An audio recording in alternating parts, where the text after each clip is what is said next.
Crispin, The Cross of Lead, written by Avi. Chapter 1.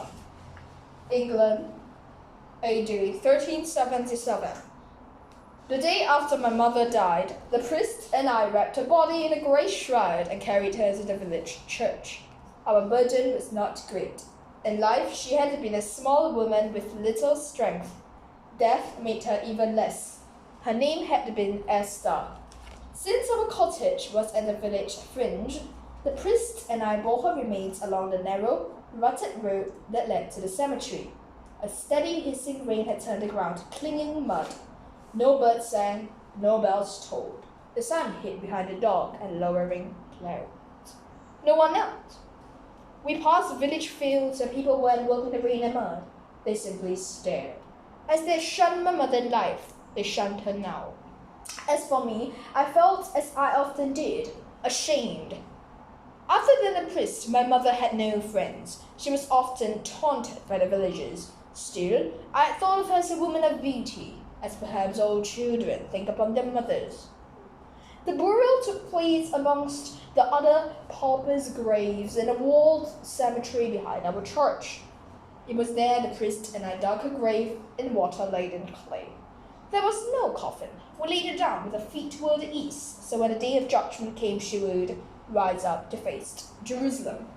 As the priest chanted the Latin prayers whose meaning I barely understood, I knelt by his side and knew that God had taken away the one person I could claim as my own, but his will be done. No sooner did we cover my mother's remains with heavy earth than John Aycliffe, the steward of the manor, appeared outside the cemetery walls. "Esther's son, come here," he said to me. Head bowed, I drew close. "Look at me," he commanded, reaching down and forcing my head up with a sharp slap of his gloved hand beneath my chin. It was always hard for me to look on others. To look on John Aycliffe was hardest of all. His black bearded face, hard, sharp eyes and frowning lips forever scowled at me. When he deigned to look in my direction, he offered nothing but contempt. For me to pass near, he invited scorn, his kicks, and sometimes his blows. No one ever accused John Aycliffe of any kindness. In the absence of Lord Furnival, he was in charge of the manor, the law, and the peasants. To be caught in some small transgression, missing a day of work, speaking harshly of his rule, brought an unforgiving penalty. It would be whipping, clipping of the ear, imprisonment, or cuts of hand. For poaching a stag, John, the ale-maker's son, was put to death on the commons gallows.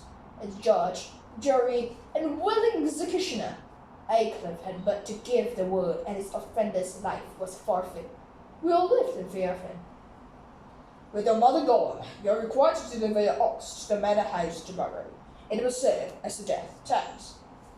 But sir," I said, for my speech was slow and ill-formed. "If I do, I won't be able to work the fields." "Then starve," he said, and rode away without a backward glance. Father Quinnell whispered in my ear, "Come to church, Esther's son. We'll pray."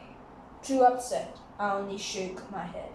"God will protect you, as he now protects your mother," he said, resting his hand on my shoulder. His words only distressed me more. Was death my only hope? Seeking to escape my heart's cage of sorrow, I rushed off towards the forest.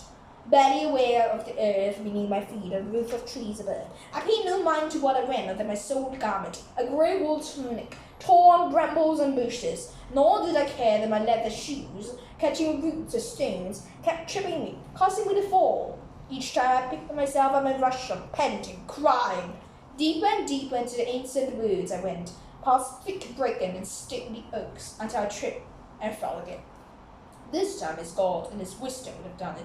My head struck stone. Stunned, I lay upon the decaying earth, fingers clutching rotting leaves, a cold vein drenching me. As daylight faded, I was entombed in a world darker than any night could bring.